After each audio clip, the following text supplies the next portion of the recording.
Welcome back, everybody. We are so glad to have you, and welcome back to any replay viewers who are catching this during the replay or on YouTube. Thank you so much for joining in and watching. This is Angel and I, and we're just going to give it a couple minutes to let some people hop in. I'm doing pretty good today, Alexia. How are you doing, and how are you doing, I am Angel? doing well. Hi, Alexia. How are you? I am doing really well. So, my superstar dog opened my front door and ran out the door yesterday. Great. It sounds like my cat. Always trying to escape. But then the second they get outside, they're like, oh my gosh, panic, let me back in the house. Exactly. He didn't know what to do. I get out and he's like sitting like, I don't know what to do. It's like, wait, I never thought I'd get this far. I'm so excited for this one. Alright, this is going to be a good one. If you want to go ahead and get started, we can do that. All right, absolutely. All right, welcome everybody. This is the first of our divination series. Right now, the first one is going to be the Ouija Live one. So we're going to tell you everything about the Ouija board. Yeah, this was a really requested one, so we really wanted to make sure to get this one out to you guys first. Yeah. What is a Ouija board? It is a flat board with letters A through Z, numbers 0 through 9, with words yes and is usually with a hole for the eyepiece. In case anybody doesn't know, planchette, this is what they mean when they were talking about heart piece, and then this is what they're talking about the eye. Sometimes it's not a hole, sometimes it's like a glass piece, and then the board is just flat. Like it could be wood, it could be paper, it could be like on the back of a magazine. Like it doesn't really matter. It's just the board. And then, but the planchette is usually like the piece. I just held mine up because it has like that plastic piece to it. Yeah. Yeah, see, hers has that plastic.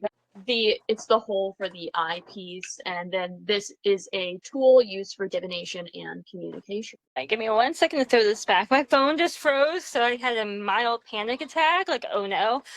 So we're gonna get into the history of the board. The creation of boards.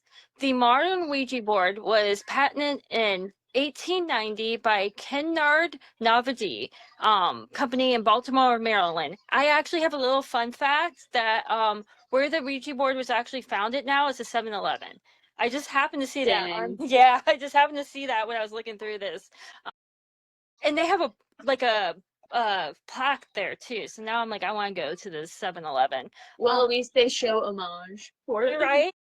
Exactly. And he was a attorney and inventor. He designed the board, which initially called the psychograph or talking board. The name Ouija likely comes from the French and German words for yes, which is oui and jai. Early beginnings, the concept of the spirit communication has been around for thousands of years, with evidence of spirit boards and mediumship in ancient cultures like China, Egypt, and Greece.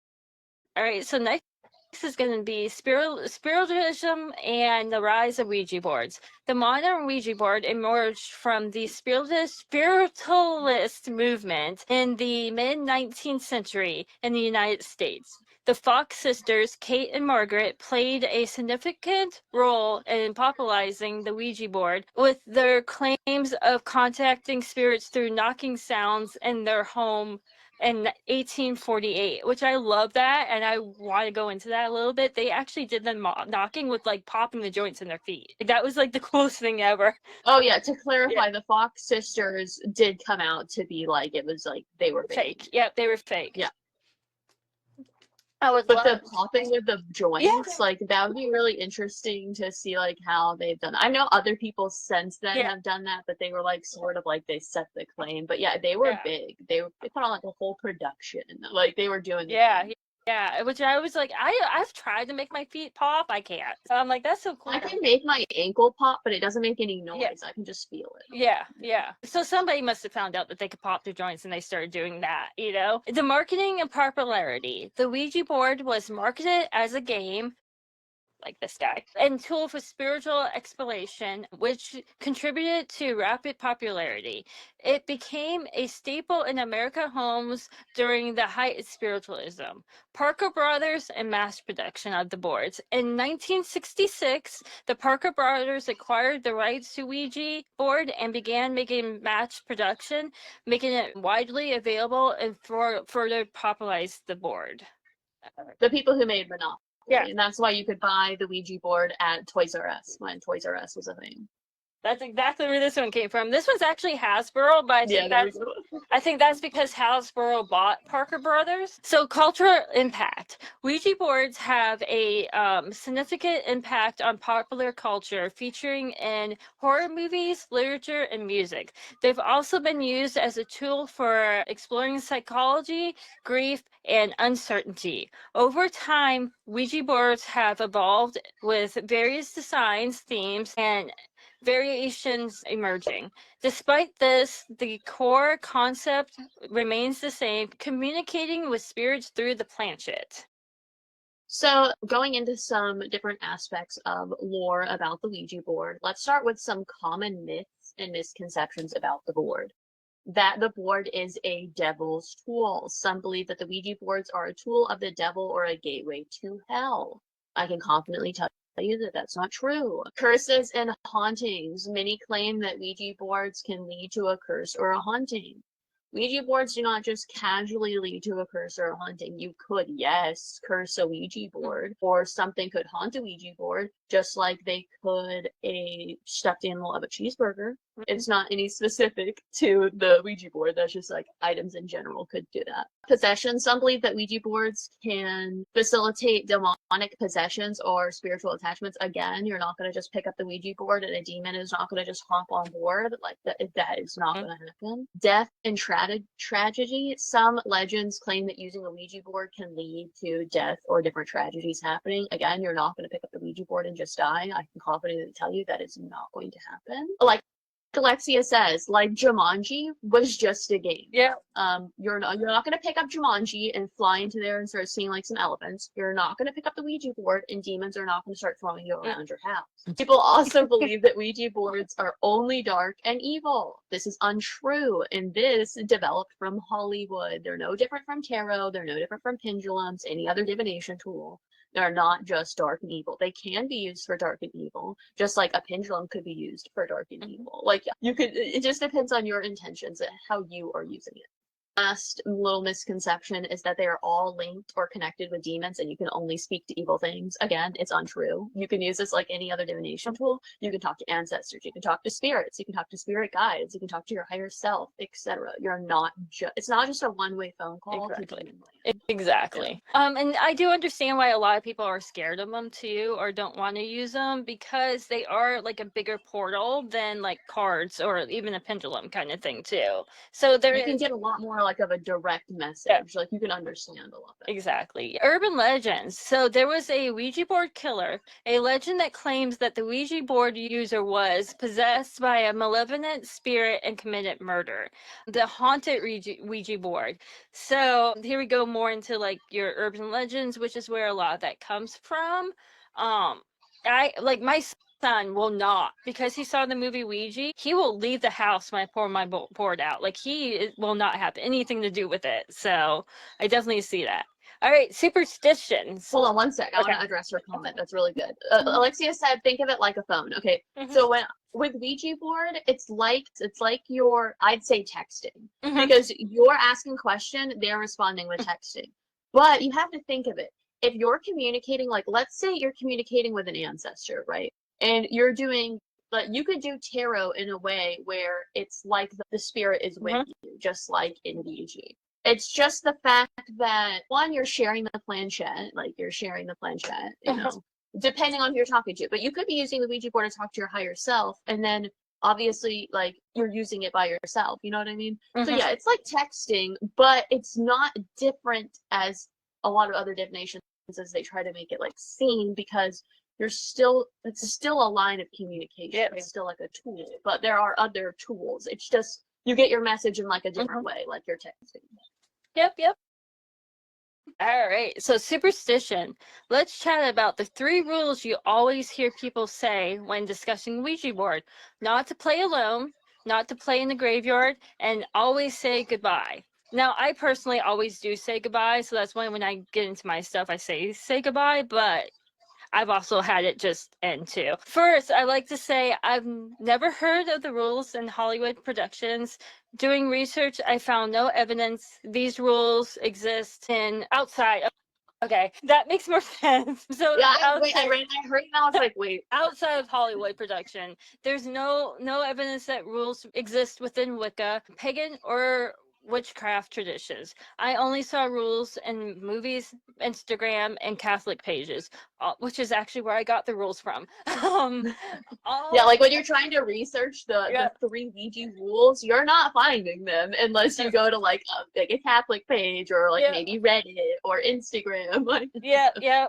And like I said, well, I'll get into mine. Like I say goodbye, but that doesn't necessarily say goodbye. But when we get to that, we'll get to that. What do we think of rules? There is no issue playing alone, absolutely. When playing in the graveyard, I say no problem if you do it, but it needs to be in a very respectful way and done with a purpose, i.e., maybe trying to reach somebody I cannot say that. specifically. Yeah, I'm like, I can't say it today. It said graveyard. I do, however, hold value in saying you should always say goodbye and end your session. So just like I was saying before, I just find it respectful personally. Yeah. There have been times where goodbye hasn't been said, but it's because of like crazy external circumstances where it didn't happen. But just like when I'm doing tarot, I try to like close the session. And I'll get to it farther down. I've had to take my hands away during a session, and I just tell them I'm going to take my hands away for a second, hang out, and then go back to it. Not storing the planchette on top of the Ouija board. Occasions open and not advised to do so.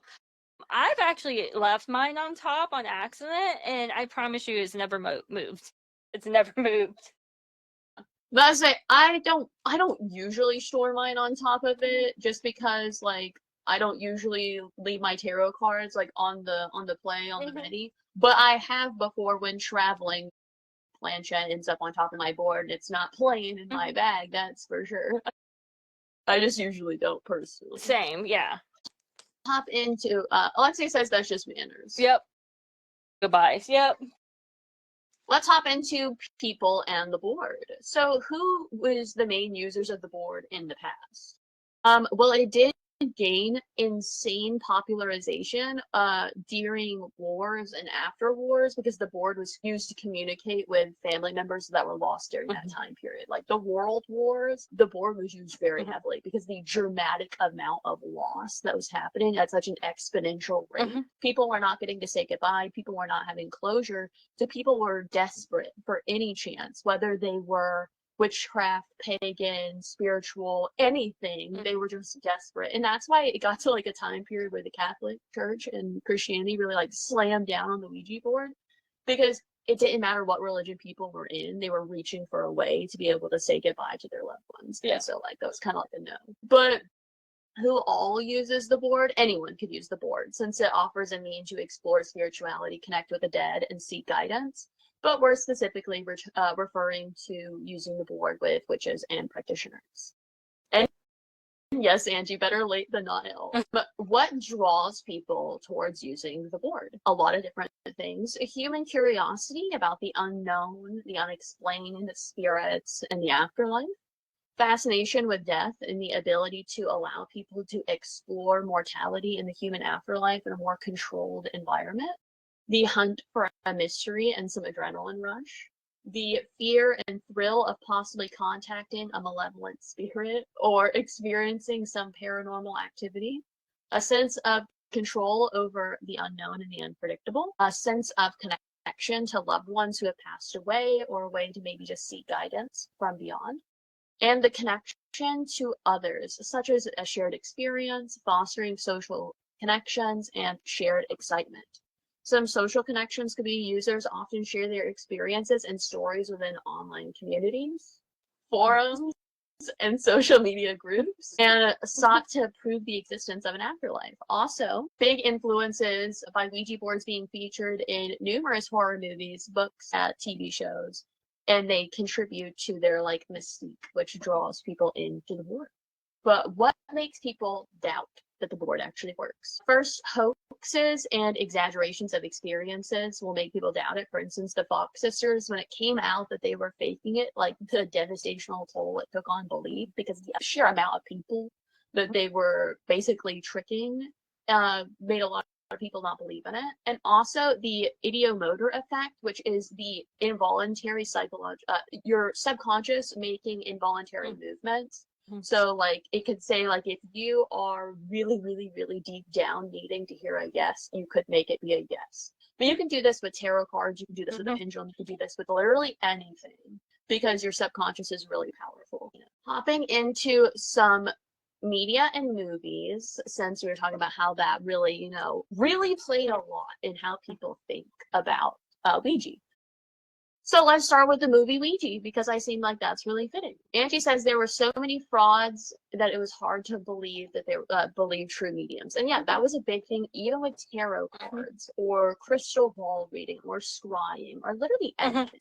There was so many people faking it, it got really hard to believe. But that's like that with anything. How do you know that the social media content creator you're watching actually does literally anything that they say they do? You don't. Like, because there's a lot of people that fake it. Yeah, when people trick others with it, it creates doubt in people's mind. It makes sense. So let's hop into the movie Ouija. I'll start with some things that I'll give the movie a little credit for. It did mention that the reason the main character wanted to use the board was to talk to Debbie, her friend who had recently passed away due to committing because of the board, to say goodbye. She needed to say goodbye to Debbie because she didn't get to say goodbye, which is a legitimate reason to want to use the board. Okay, fair. We'll give them that. This did also show many people not believing in the board, not trusting that their friends were moving the piece, the planchette, or people not wanting to use it just because of the fear mongering around Ouija boards. Another fair thing to point out, pretty true. The movie also shows a YouTube video talking about how it's our mind that can control the board, moving the planchette, which makes us, hear what we want to hear. And to be fair, like I just talked about the ideomotor effect, that some people do argue that that is your spirit moving the piece. But it could also be your inner self, your subconscious self, moving the piece where it needs to go. It could be the spirit conduiting through you to get you to move the piece where it wants to go, which does make sense. If maybe you're not communicating with something that's ever been on the physical plane, how is it going to touch it and move it? So there's a lot of toss up with that one. So that was some nice food for thought I wanted to throw out there.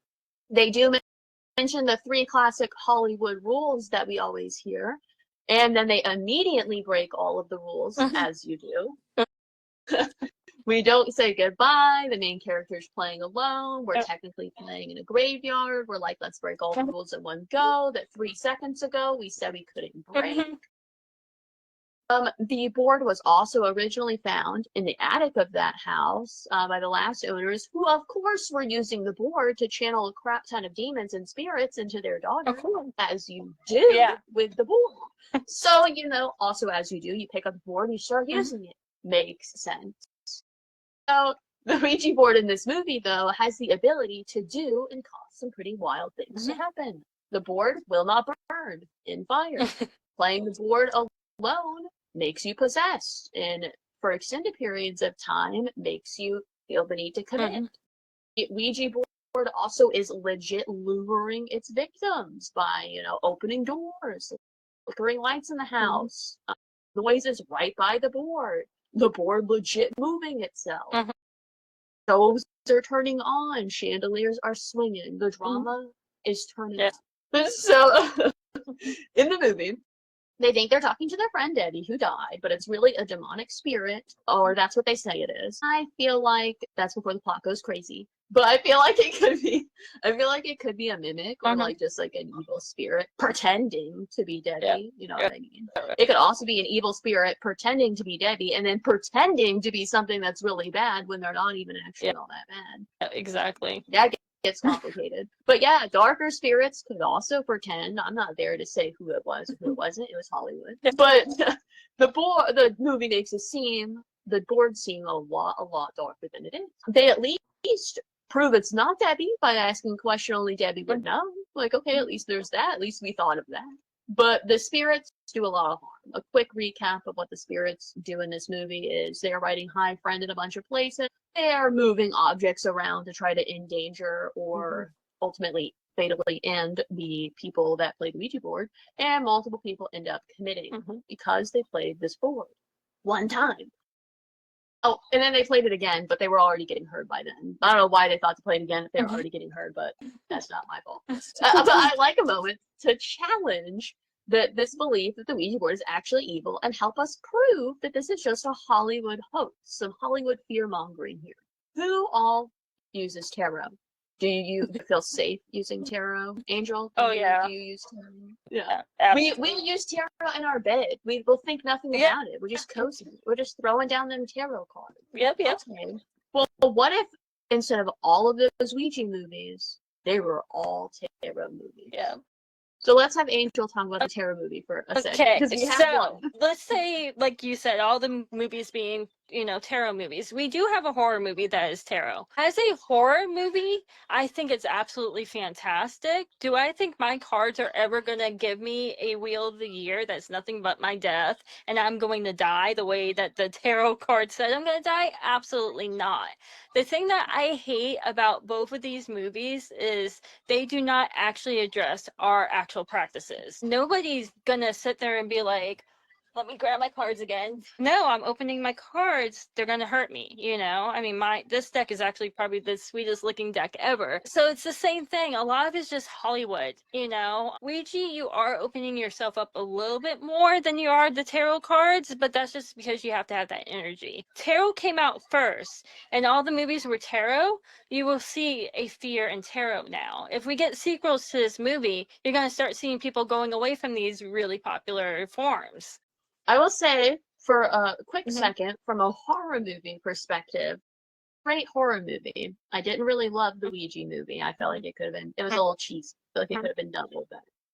But it was a lot older. Not like old. It's not old, goodness, but it is older than the tarot movie. The tarot movie, from a horror movie perspective, was done well. And I will at least say that in the tarot movie, like we gave the benefit of the doubt, it does show artwork of the cards. Yes. And they do die in the way that the card shows. Like, you can tell what card it was. But, again, you're not drawing a card and dying the way that the card shows. But if that was the way you were introduced to tarot cards, was, oh my gosh, the card you draw is how you die, you probably wouldn't want to pick a card. Yeah. But, as you can see, this movie tries to make tarot look just as deadly and dangerous as they've done with the Ouija movies. However, I'd like to point out that this is Hollywood just creating fear-mongering around witchcraft.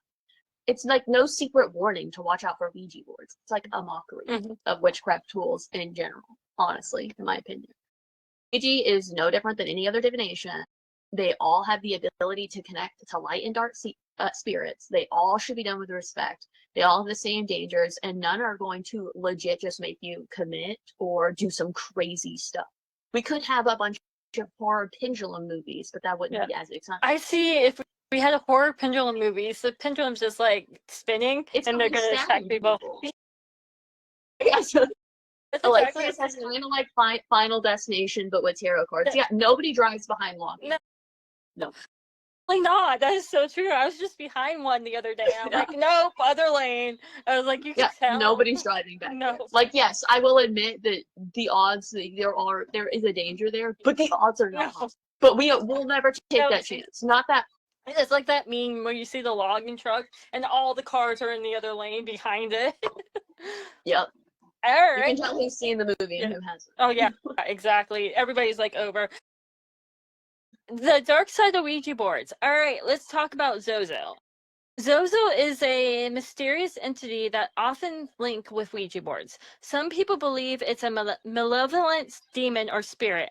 Others are more skeptical, where there's a ton of stories online about people claiming to have encountered Zozo on Ouija board sections. I can't speak on this because I've never come across this spirit, so I don't know. From what people say, Zozo seems to be pretty hostile. It's supposed to start out friendly, but then turn mean and exploit people's fears and insecurities. Some folks even claim that Zozo can mimic the voices of deceased loved ones, which can be pretty unsettling.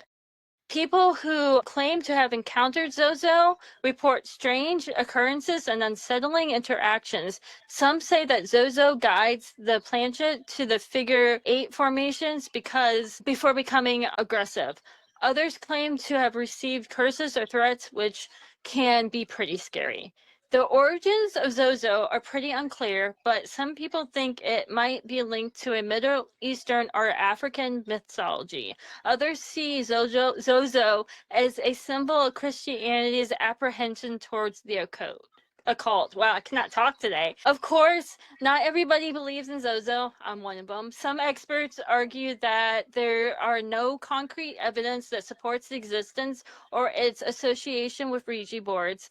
Others think that Zozo encounters might be due to psychological factors like the power of suggestion or the intermodal effect, which I think that's what thank you, intermediate effect. I think that's what it is, because I think if you're It's either idiometer or idiomotor. I don't know. I'm not. I think it's more the psychological, where you're taking your planchette and you're thinking, I'm going to see Zozo, and then your mind is doing it over it being the actual energy guiding too. So I feel like if you fear something, you end up seeing that. We actually talked about this on my podcast about him actually now being an egregor instead of, because an egregore. Egregor. Yeah, something that people always focused on. So now he does have a life of his own. I'm assuming she, it, whatever.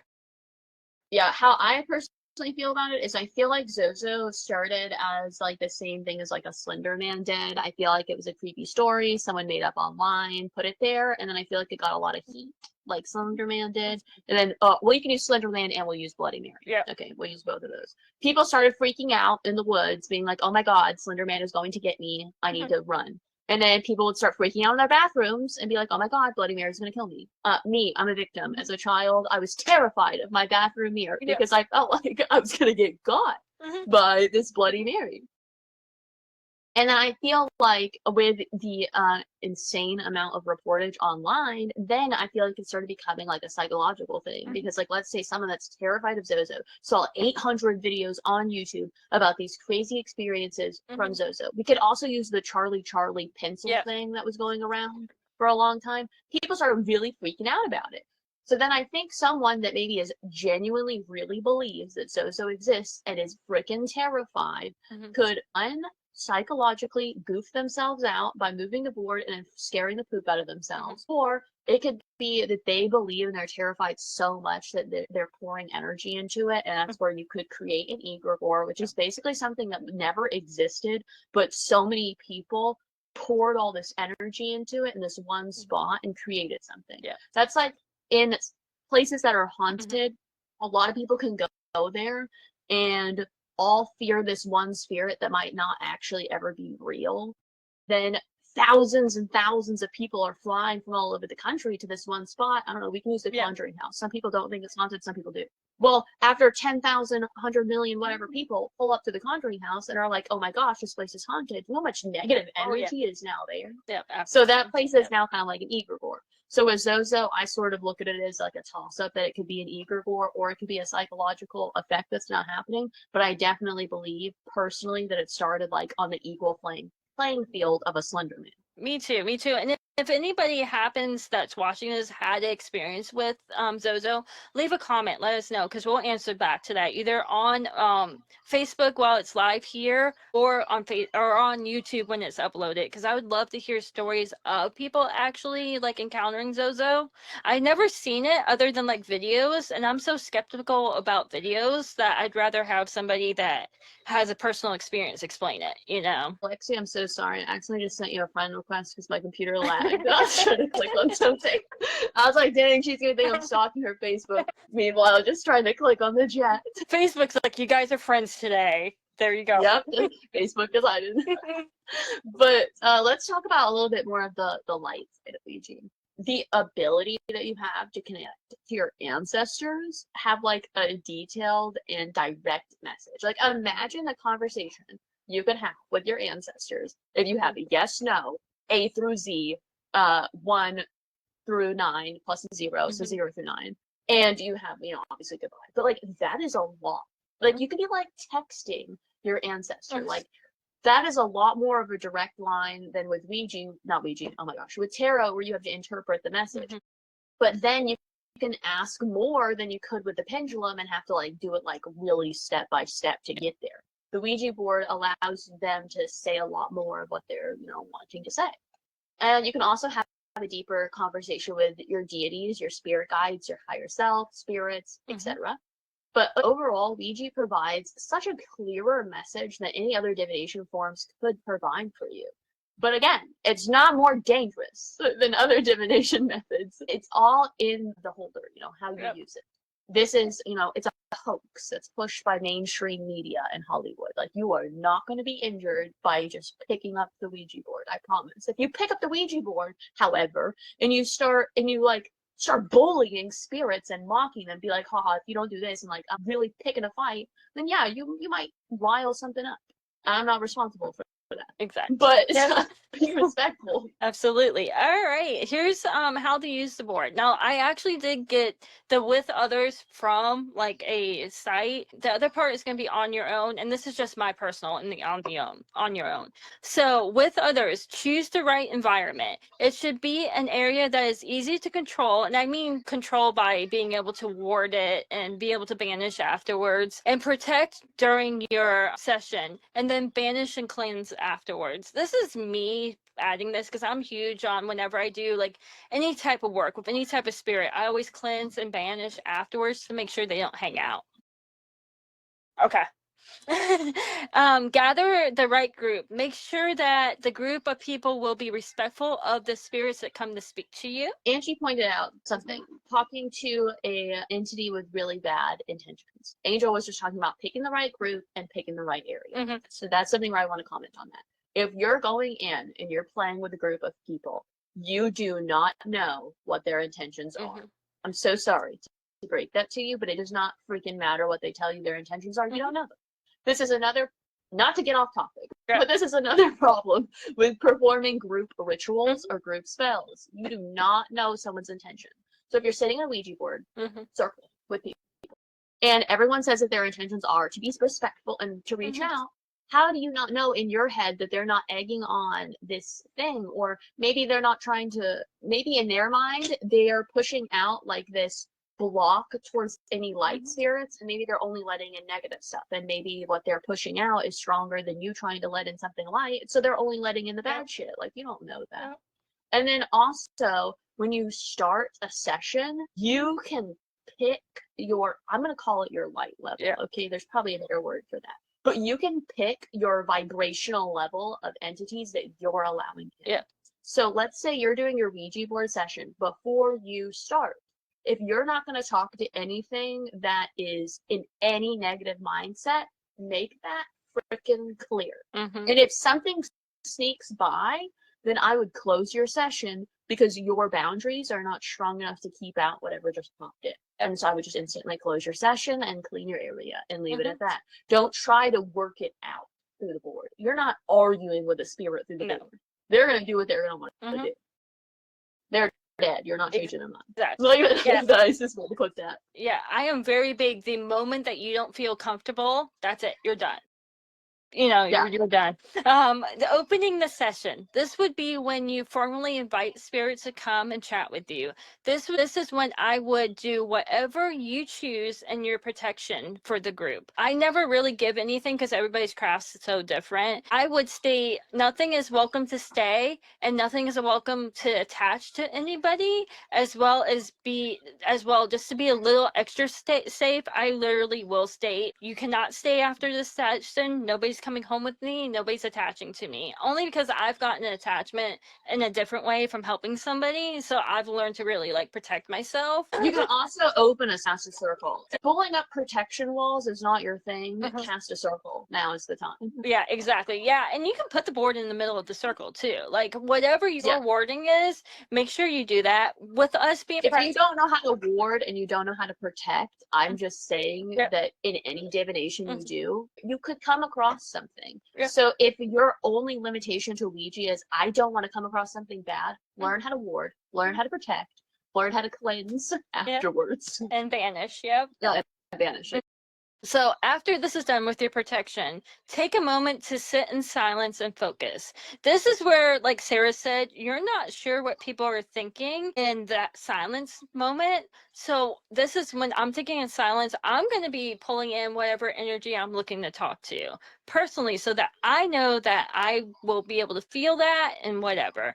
And I'm actually going to go on to this. Me being a medium, when I actually take the planchette and put it to the board, I will start feeling an energy coming to me because I'm opening myself up. And if I don't like how this energy is around me, I'll close myself up in the session, and then I'll vanish and cleanse before I open up a session again, just to make sure.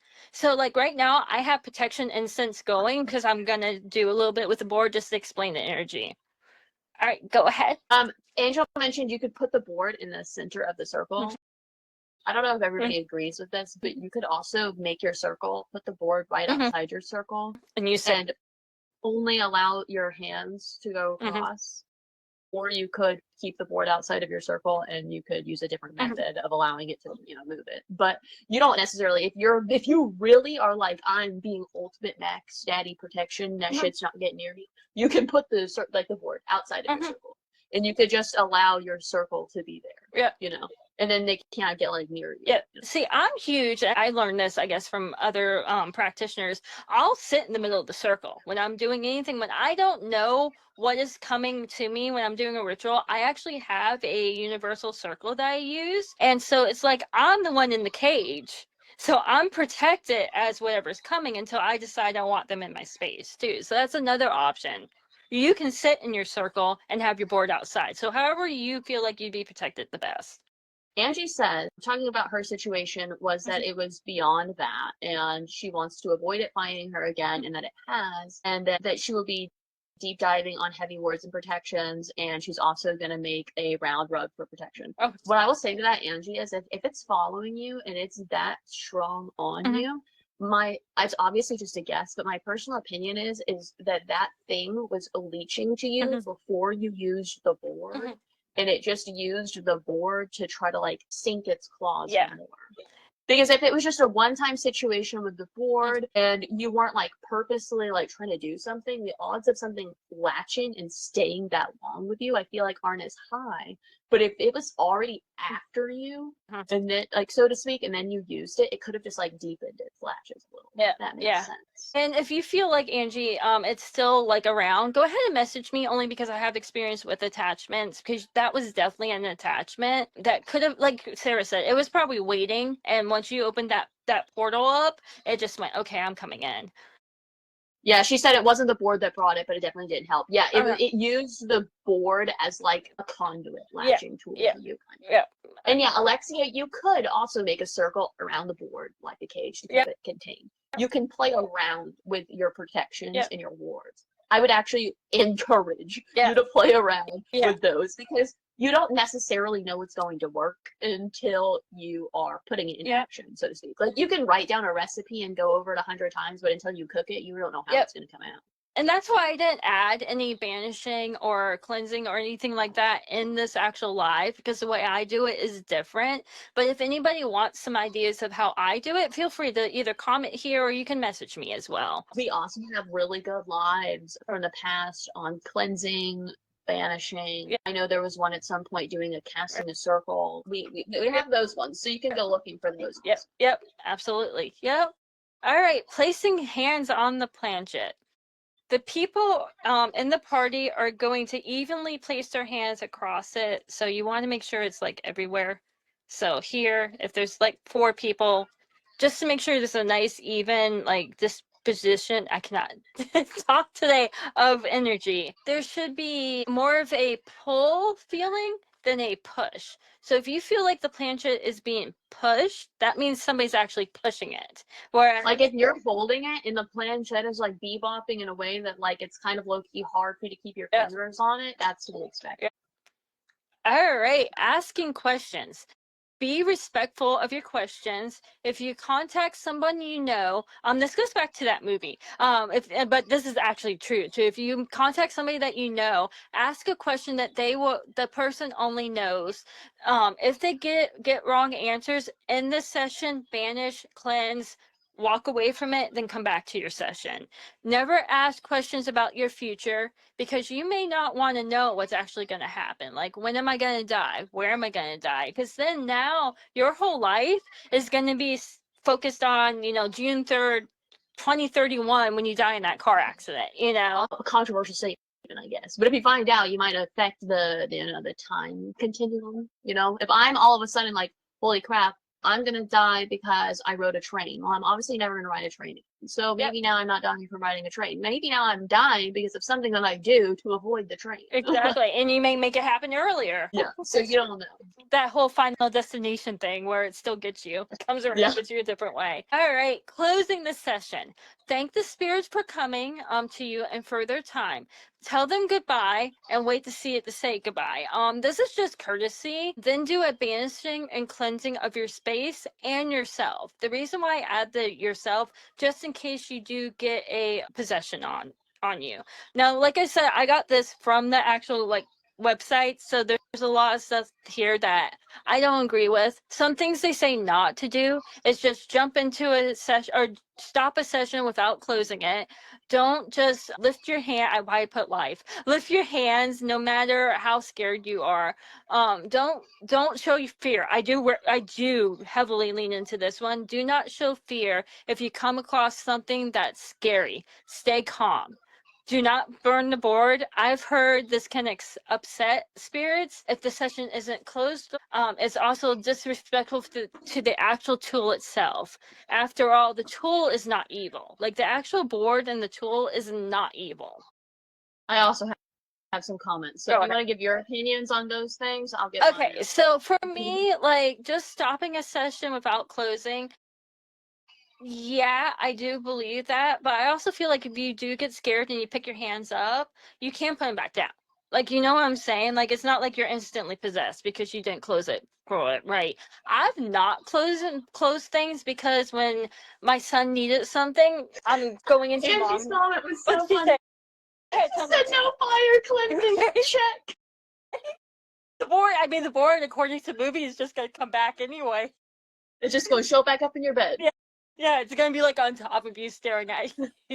Plus, it's a waste of money, especially if you get a fancy board and your birthday. Yeah, my board was nice.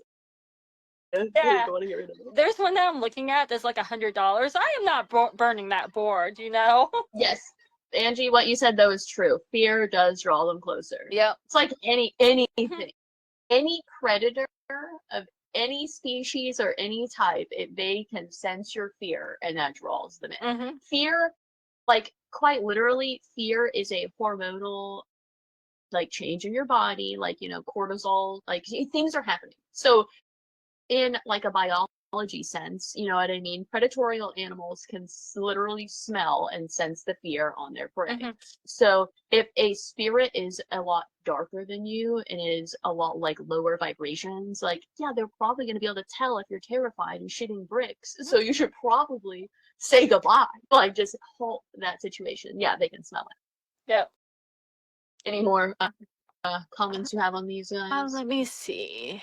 Definitely that it's not evil. It's not. It's a tool. I mean, it could be used for evil, but the tool itself is not evil. So I really using the fear and the I just would not burn my board just because I'm not going to waste my money. The not seeing it as an evil itself, because if you look at it as evil, you may actually be manifesting that the only thing that comes to the board is evil, you know. And I've literally been touching my board the whole time. Every time I talk about it, because I have it out underneath me. I would say, yeah, I've been playing with the planchette the whole time. Yeah. So every time I'm talking about the board, I'm actually touching my board, and I've been showing my planchette and stuff like that. This is definitely a tool in my craft that I actually haven't used for like 3 years. So I was actually sitting with it the other night, reconnecting with it, because it's just like tarot cards. You're gonna love it, put your energy in it, and then it should work as a tool for you, with you, not against you. All right, we're gonna go into the controversy of using the board alone. So my opinions on ending the session without closing it. I feel like closing the session is important, but I will say that if there is a situation that you're in where you don't feel comfortable touching the board to close it, you could still end your session without touching the board to close it. Like, yes, you're not technically putting it on goodbye, but I feel like if you're putting it on goodbye and you're waiting for a goodbye, that's a respectful thing. And if a spirit is not treating you respectful, yank that damn flechette up and then be like, no, get out of here, be gone. Like, you can end it differently. Yeah. And also with yanking your hands up, kind of on the same page. Something is being like disgusting to you or saying something that yank your hands up, they're done, you're done, pick up the planchette, they don't deserve like a nice thing in that session, send them the hell on out of there.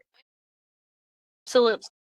Yeah, not showing your fear, that's a big one. That's with anything. With any kind of divination or reaching out with anything, if you're talking to something, don't sit there and act scared. If you're scared, end it. Leave. You're not ready, come back when you're ready. That's okay. You're allowed to walk away and come back. Not burning the board. I'm not going to burn my board because I love my board. It is a tool and it's not evil. But I will say, the only situation where I can think someone like might benefit from burning their board is if you bought a board from a house that had some crazy bad shit going down, and a witch was there, and she put her board in a box that was locked with wax and put a fucking curse on it, and then you carved the board out of the box and then went to try to use it, and then all of a sudden someone started writing on your walls in crayons. Okay, I'm burning the board. Me too. I'm gone. Yeah, but like, that board's gone. And if it shows up again, the board's staying in the house, I'm moving. And I'm burning the house down. Like, you know what I'm saying? Absolutely. Yeah. The only reason I would say to burning the board is if it is a direct thing that is haunted and cursed and is possessing you, but that's not going to be because it's a Ouija board. That's going to be because you got it from a not great spot. Yeah, you got it from an asshole. We'll just say it, you know, that just is what it is.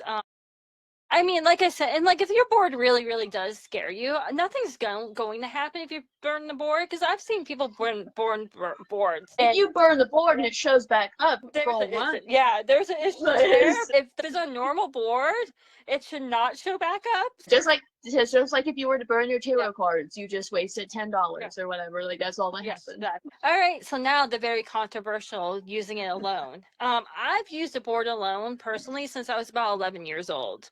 So I'm amazed that according to all like the urban legends, the myths and stuff like that, that I've never had anything happen to me. Personally, I think it's safer. Yeah, me too. I was like, really it is because of it.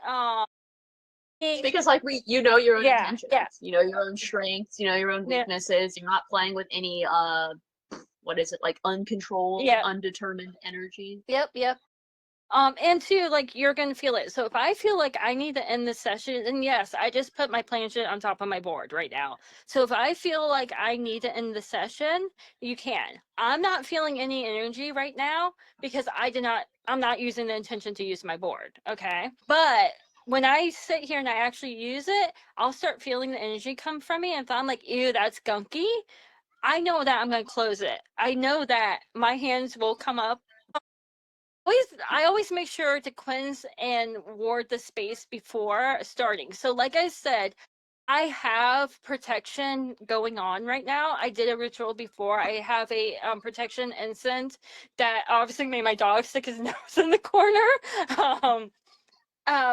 Opening this session, I set an intention when it comes to. Let me let him out. I'll be right back. I will say also, you can use the board without setting protections and setting the boards and doing all these things. Yeah. I've done that. I've used the board alone in places I probably shouldn't have while I was not protected, not doing anything. But you reap your actions, basically. Yep.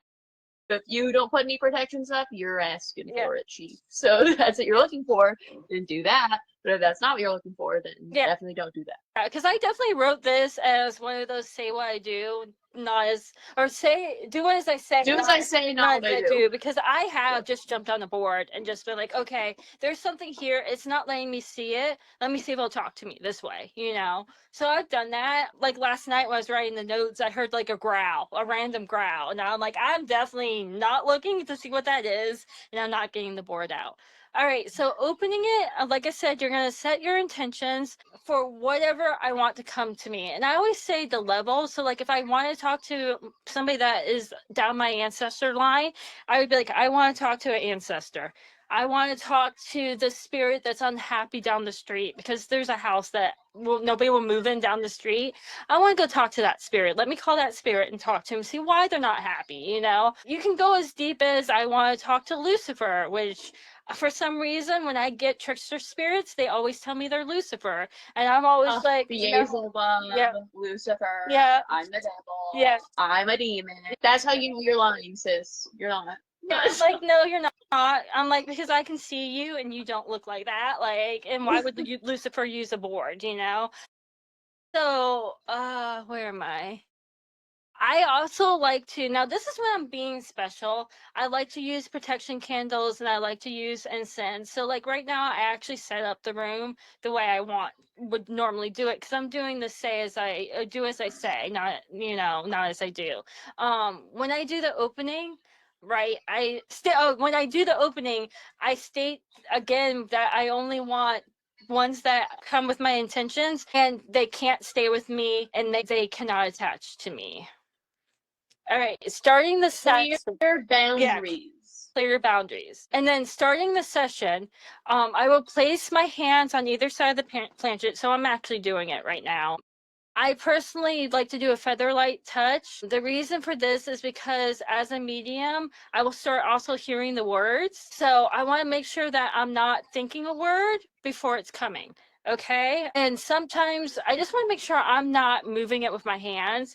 But like when you move with your hands, I don't think I can turn this around. You can kind of See, I'm barely touching them. and you can hear what my board's doing. This isn't gonna do anything because I'm only one-handed. Wait, I'm actually getting energy. You see how it's kind of jumpy? Does yours have this little slider? It does. That's why it's jumping like that. I personally, I hate having anything on the bottom of my planchette. It ticks me off. Yeah. But some people like it better. Some people like having the elevated one. Mine lays legit like perfectly flat. You can hear it like scooting across the board. So like how you saw the difference between pushing it and then how it started kind of jumping, that was when I went feather light and it's energy. I'm not feeling a super heavy energy right now, probably because I overwarded. So that might be why. Now I wait until I start feeling an energy before I actually start asking questions, just so that I can kind of sit with it. Because again, it's that moment of silence. I feel a very light energy right now. So then I'll say, welcome to my session. Thank you for coming to talk to me. You cannot stay and you cannot attach to me. Once the session is done, you're done. So, and then if I need to lift my hands for the planchet, so like I keep lifting my hand, I'm keeping one hand on, but I'll be like, I have to lift my hands for a second and then do it. So, and then closing the session, I will thank the spirit and say goodbye. I personally, when it's just me by myself, if it's a nice conversation, I wait for them to say goodbye because it's like hanging up the phone. All right, I'll talk to you later. Bye. Now, if it's an evil spirit or one that's arguing with me, I equate it to just hitting end and they don't get a goodbye. And then I will cleanse my room and cleanse myself again. So I'm going to see if I can get anything right now. Maybe not because I'm not 100% focused. Let's see. Is anybody here? All right. I am getting a little bit of movement. I wish I was able to like show you guys as it's moving, but I don't get a good connection. All right. Yes. I already know who it is. So it's going to spell out J. So it's my grandfather. All right. Thank you, Grandpa, for coming and doing an example. See you later. All right. So it's spelled out Joe. It was my grandfather, and I'm literally sitting where my grandfather actually passed away. So that's how I kind of knew who it was. But because I wasn't 100% focused, I didn't get a really big like connection to it. See, I can do Ouija board in my house also. There's been multiple people who's passed away in the house I now live in. So there is that. Yeah. Yeah. So there's technically no not playing in a graveyard because for some reason in Hollywood they consider the graveyard not just a final resting place. A graveyard, it's like anywhere that somebody died. Hollywood considers now a graveyard. Yeah. Some weird Hollywood logic. Oh, no, exactly. Yeah. And like I said, I purposely made the decision yesterday that I was like, I'm going to use the Ouija board on the live because I knew the safest person for me to contact where I'm not focusing completely would be my grandfather, you know? So that's why I did that. Right, I think that's it. Yeah, so afterwards, besides banishing and cleansing, I will take a protection bath too. So I just cleanse myself, and I will use salts and just to protect myself again and close myself back up really good. So let's hop into some examples. We've already showed some, but I'll give you guys a nice little close. There we It's go. so pretty. Thank you. Yeah, we have like it's kind of like the sun around the top. Oh, there we go. Oh, that was the angle. Really pretty. It came from Russia. I love it. I got it when I was in like middle school or high school. I don't remember which one now. So, the back is just just the wood. Oh, that's so pretty. And then here we go. This is what he looks like. I'll go the top two. Like I'll go side to side. That's really pretty. I make resin ones too, and I could not find my mold, but you can literally be out of any material. Yeah, I picked this wood specifically because I was drawn to it because it was a custom Ouija board. That's so pretty. But yeah, I got it a really long time ago. Well, obviously I bought it offline. It came from Russia. Yeah. It was a pain in the booty to get it here. It didn't like go into customs. Yeah. So. That's what I remember you said that it like flagged in customs and it's just it got flagged in custom. I'm like, it's just wood. Give it to me. But it lays very flat and here look, I'm barely touching it. I love that. So it slides very well. Like, I'm not going to get anything, obviously, because I'm not doing anything with any intention. I'm just wanting you guys to see just, like, how nice this thing glides across my board. It's, like, a smooth fit, and that's why I like it, because you can quite literally, sometimes I've done it before when I'm playing with just another person, and I wasn't even touching it. Yeah. I was just hovering. I'm just hanging out over top of it. Yeah. It was going. Yeah. So, but yeah, that's why I like that. Break it. It's like, no, I'm leaving. Goodbye. Yeah, the planchette was running out of there. So the one that I was just using is the actual board, like the game board. So it looks like this, and it's the traditional plastic planchette. But then I have this first one I used. Yeah, I think I got mine at Toys R Us. Also. Yeah, I used to work at Toys R Us, so it's like mine. Then I got this guy. He's freaking adorable. He works. The board is so it works too, and here's the little planchette. There's a nice little starter board if you're trying not to let anybody know you have a Ouija board. Get yourself a little tiny one. Yeah, he's so adorable. That's the travel size. I love that planchette. That would make the most pretty earring. Buys a bunch of tiny boards to make jewelry. I think my resin molds actually have really small planchettes that I could probably make jewelry out of. I was just thinking, you know how cute it would be to have 2 planchette earrings and a tiny Ouija board necklace? Oh, yeah. Absolutely. Claire's, during Halloween time, Claire's or icing have Ouija. I just picked up my planchette to use as my mouse. That's funny. Also, if you're like wanting to try the Ouija board, but you're not wanting to commit to buying it with money, maybe craft it. Maybe cut out a bunch of letters from newspapers or magazines and paste them on like a little piece of like cardboard or whatever. Boom, Ouija board. There's apps too. I've never used the apps, but there's even like Ouija apps too that I know some people are app people with like tarot and Ouija, all those things. So yeah, there are those apps. I personally I don't really like them, but to each their own. Yeah. I was thinking of making my own using a big slate plate to paint or carve numbers on and stuff, since she doesn't really like Ouija boards. And see, that's what I'm saying. If you don't want to get the energy of something else, make your own. Yeah. Pretty much really all you need is, you don't even need the word Ouija. You just need yes, no, A through Z, 0 through 9, and goodbye. Yeah. That's what you need. And I'm sure you can find, like, for the planchette, you can find, like, designs that you can print offline, so you can either cut it out in cardboard or wood. I say cardboard or like a piece of plastic mat. Just as long as it slides easy. Yeah. I just would not use paper because I think paper would wrinkle instead of sliding. That's what I'm saying. You can use the paper for your board, Yeah. but I would not use paper for the planchette. Yeah.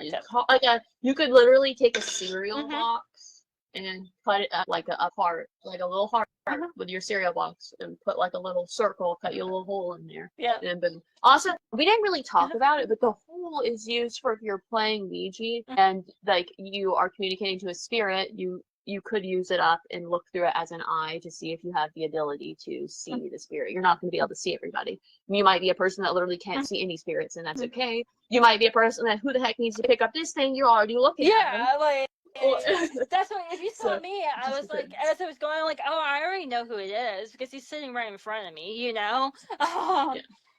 Although it is kind of scary, like when you can see and you see like this random person that just shows up, and you're like, who are you? You know. So I actually do turn my third eye off when I'm using the Ouija board because I can't handle the both at the same time. Well, yeah, I can imagine that would be a little bit a lot.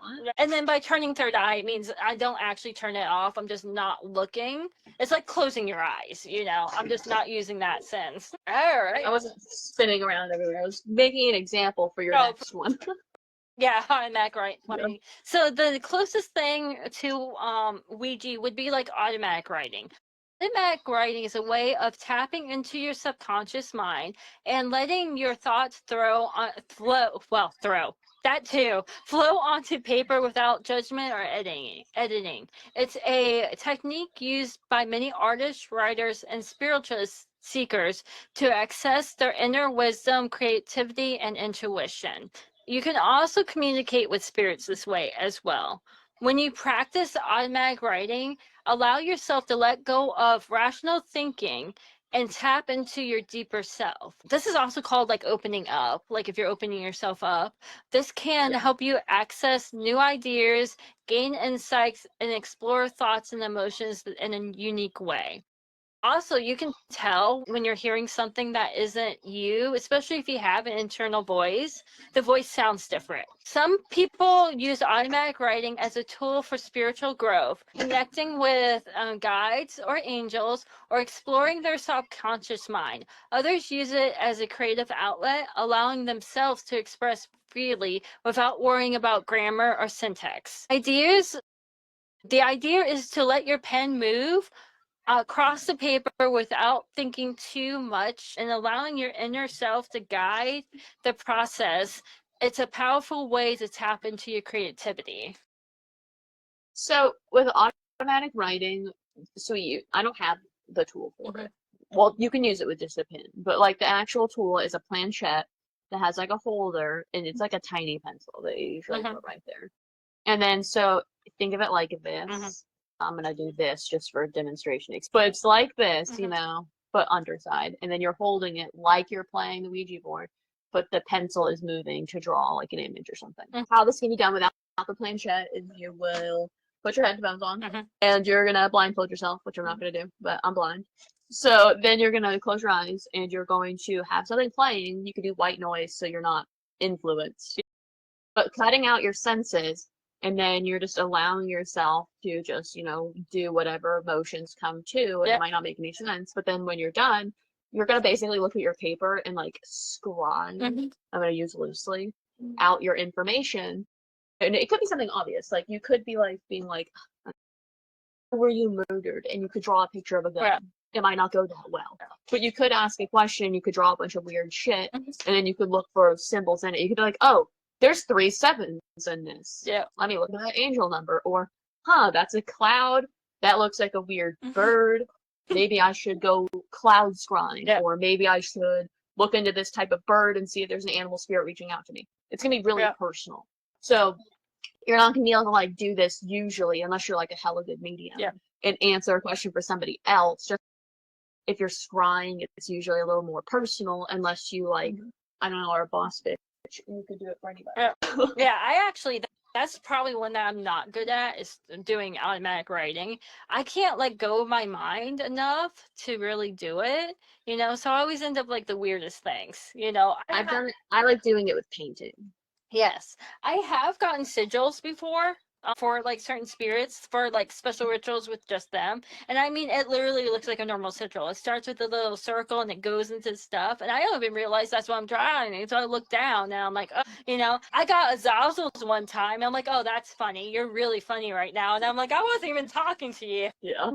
I will say with automatic writing, with what I'm talking about with painting, is it was literally the same thing, just cutting out senses and painting. And if you don't want to necessarily, if you don't want to paint blindfolded, you don't have to. It's just much easier not to subconsciously influence what you're drawing if you're blindfolded. And then if you're like canceling out music, you know, you can do that too. So, but the painting is a nice way to do it because, like, let's say you give yourself like a limited amount of colors while you're painting, and I would suggest different brushes so you don't end up with brown. But you could basically then interpret also color into what your drawings are. Or if you don't like paint, you can do this with colored pencils or crayons with your automatic writing. You could have like a pile in front of them. You could just randomly pick one that you feel influenced to draw, or you could use heat to pick which tool you need to then do this with automatic writing. You can elevate or simplify as much as you want with anything that you're doing.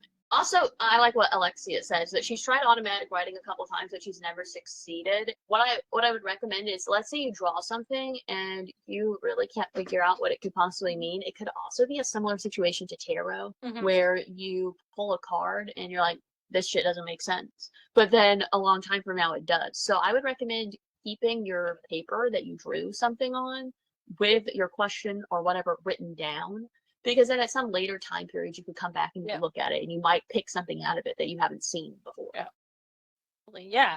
It may look like a big pile of nothing now, but once you clear your mind and come back, it may be like, oh, I'm supposed to buy that house I was looking at, you know, because now it looks like a house and trees and stuff like that too. Or it could be something you haven't seen yet.